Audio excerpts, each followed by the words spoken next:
Magandang tanghali, kumusta po? Narito po ulit ang update natin para sa lagay ng ating panahon.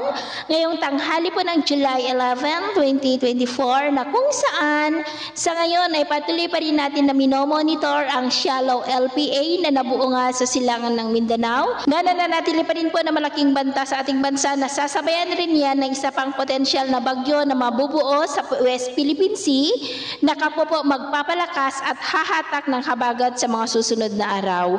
Malakas na bugso ng habagat ang ating paghandaan sa huling linggo ng buwan na ito na mas hahatakin ng mga potensyal na bagyo na maaari pa na mabuo. Posible pa ang 2 hanggang 3 bagyo na mabubuo bago po matapos ang buwan na ito. Ito nga po pinapakita ng forecast model natin ginagamit hanggang po sa susunod na 2 linggo.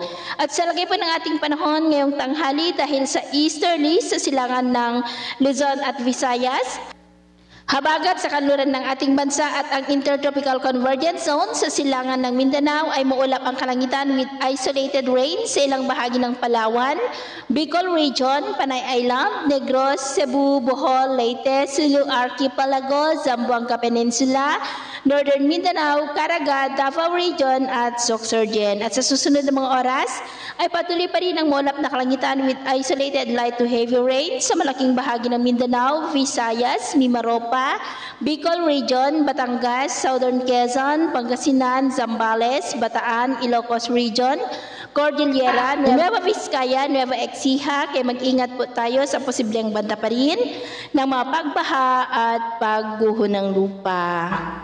At sa atin naman pong mga baybayin, wala naman po tayong nakataas na namang gale warning signals, pero ba yung pag-iingat lamang po kung papalaod tayo para mas makaiwas sa mga sakunang pangkaragatan. So, yun po ng latest update natin sa araw na ito. Ako po muli si James na nagsasabing, sa kahit na pagsubok po na darating sa ating buhay, huwag po tayong mawawalan ng pag-asa. Thank you and God bless!